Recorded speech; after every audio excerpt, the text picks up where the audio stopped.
కోరుకొండ మండలం కాపవరం తెలుగుదేశం పార్టీ నాయకులు తెలగంశెట్టి శ్రీను మా వైఎన్సీ ప్రతినిధితో మాట్లాడుతూ జగన్మోహన్ రెడ్డి ఓడిపోవడానికి కారణం చంద్రబాబు నాయుడు అరెస్టు చేసి అతనిని అవమానపరచడం, రాజనగరం ఎమ్మెల్యే జక్కంపూడి రాజా ప్రత్యర్థిని చిన్నచూపు చూసి హేళన చేయడం, ఇటువంటి కార్యకలాపాలు రాష్ట్రంలో ప్రతి ఒక్క ఎమ్మెల్యే చేయడం జగన్మోహన్ రెడ్డికి ఓటమికి కారణమని తెలియజేస్తూ నూతనంగా రాజనగరం నియోజకవర్గం ఎమ్మెల్యే బత్తుల బలరామకృష్ణకి, ఎంపీ పురంధేశ్వరికి, తెలుగుదేశం పార్టీ ఇన్ఛార్జ్ బొడ్డు వెంకటరమణ చౌదరికి శుభాకాంక్షలు తెలియజేశారు. వెల్కమ్ టు వైఎన్సీ ప్రేక్షకులకు నమస్కారం. మరి ఈ రోజు రాజానగరం నియోజకవర్గం కోరుకొండ మండలం కాపవరం గ్రామంలో ఉన్నాం. నిన్న ఎన్డీఏ కూటమి రాష్ట్ర ప్రభుత్వంలో ప్రభంజనం సృష్టించింది. మరి దానిపై రాష్ట్రంలోని అలాగే ప్రతి నియోజకవర్గంలోని మండలాల్లో కూడా మరి కార్యకర్తలు, తెలుగుదేశం పార్టీ అభిమానులు, జనసేన నాయకులు, బీజేపీ నాయకులు, కార్యకర్తలు కూడా విజయోత్సవాలు చాలా ఉత్సాహంగా జరుపుకుంటున్నారు. మరి అదేవిధంగా ఆ భాగంలో మరి కాపవరం గ్రామం మాజీ సర్పంచ్ అయిన తెలగంశెట్టి శ్రీని గారిని మరిన్ని విషయాలు తెలుసుకోవడానికి వారి ముందుకు వచ్చాము.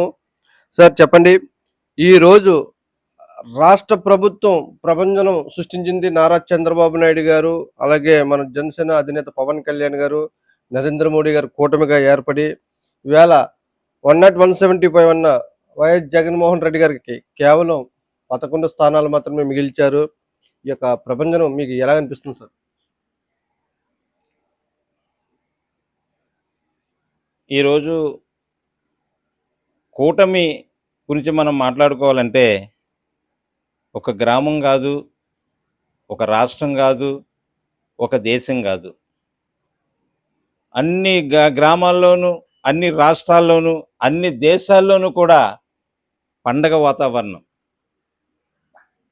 వాతావరణం నెలకొంది ఈ రోజున ఆంధ్రప్రదేశ్లో. ఎందుకంటే నారా చంద్రబాబు నాయుడు గారిని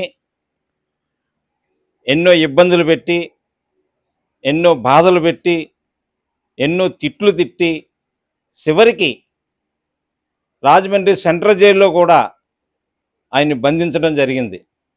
అదే జగన్మోహన్ రెడ్డి గారి పతనం అక్కడి నుంచే స్టార్ట్ అయింది. ఆయన 53 రోజులు సెంట్రల్ జైల్లో పెట్టి సునకానందాన్ని పొందాడు. ఈ రోజున ఏమైపోయాడో అందరికీ తెలిసిన విషయమే. ఎందుకంటే పవిత్రమైన లక్ష్మీనరసింహస్వామి దేవాలయం ఉంది, అలాగే తిరుపతి దేవస్థానం ఉంది, అలాగే భద్రాచల రాముడు ఉన్నాడు. అలాంటి దేవాలయం లాంటిదే మన అసెంబ్లీ కూడా. అలాంటి అసెంబ్లీలో ఎన్ని బూతులండి, ఎన్ని తిట్లండి, ఎన్ని బాధలు పెట్టారండి. ఆయన్ని కంటతడి కూడా పెట్టించారు. దాని పాపమే ఈ రోజున అలా పాపాలన్నీ పండి ఈ రోజున అడ్రస్ లేకుండా పోయారనేసి ఈ సందర్భంగా మీకు నేను తెలియజేసుకుంటున్నాను. కానీ మరి ఆయన చాలా సంక్షేమ పథకాలు చేసి ప్రతి కుటుంబానికి ఏ గవర్నమెంట్ కూడా ఇవ్వలేని టైంలో కూడా ఈయన వచ్చిన తర్వాత ప్రతి కుటుంబానికి సుమారు ₹1,00,000, సుమారు దాటి ₹2,00,000 వరకు ప్రతి కుటుంబం సంక్షేమ పథకాలు అందుకున్నాయి. కానీ మరి వీళ్ళందరూ కూడా ఓట్ బ్యాంకింగ్ వేస్తారని కూడా వారు నమ్మారు. కానీ వీళ్ళందరూ మరి వేయలేదని కూడా ఇప్పుడు నిరూపించారు. ఇందువల్ల జరిగిందంటారు ఈ కారణం?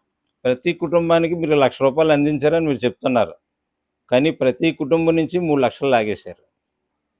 అందులో ఎటువంటి సందేహం లేదు. ప్రతి వాళ్ళని బెదిరించారు, పత్రికా విలేకరులను బెదిరించారు, పోలీసులను బెదిరించారు, అన్ని డిపార్ట్మెంట్లని బెదిరించారు, ఆఖరికి ప్రజలను కూడా బెదిరించారు.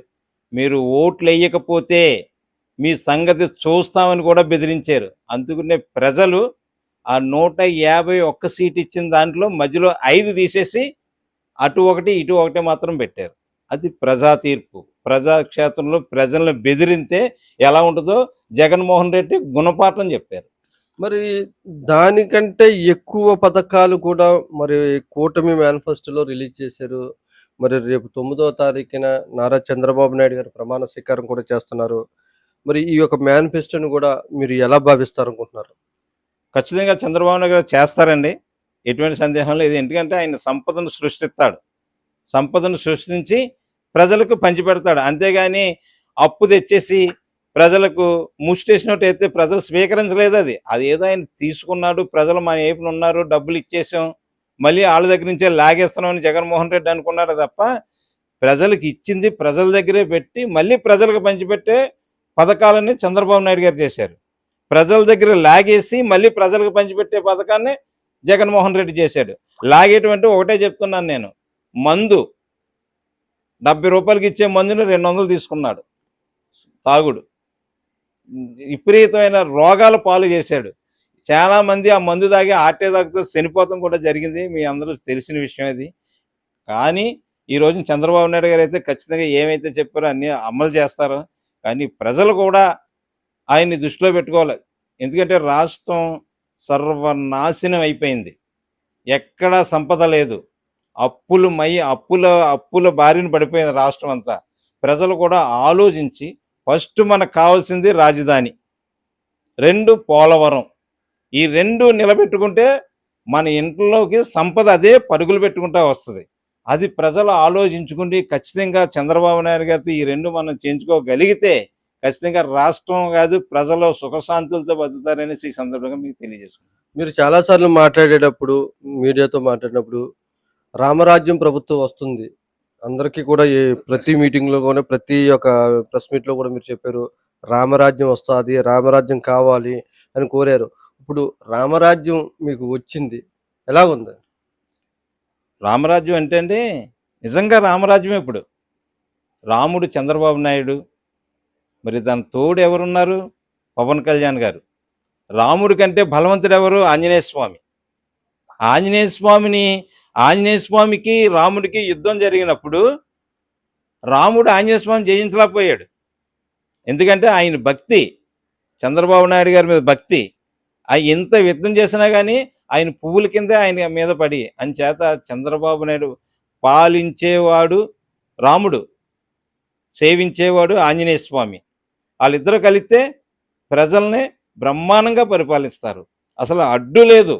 వాళ్ళిద్దరు పాలనలో ప్రజలు చాలా సుఖ సంతోషాలతో ఉంటారు. కానీ ఒక్కటి మాత్రం నిజం, వాళ్ళిద్దరూ కలిసి ఉండాలంటే ఇక్కడ మేమందరం కలిసి ఉండాలి. జనసేన, తెలుగుదేశం, బీజేపీ కూటమి ఖచ్చితంగా వాళ్ళిద్దరిని దృష్టిలో పెట్టుకుని మాకు ఇక్కడ ఏ ఇబ్బందులు లేకుండా, ఏ గొడవలు లేకుండా, ఏ మనస్పర్ధలు లేకుండా ఖచ్చితంగా ఈ 3 కూటమి ఎలక్షన్లో ఎలాగైతే పనిచేశారో అలా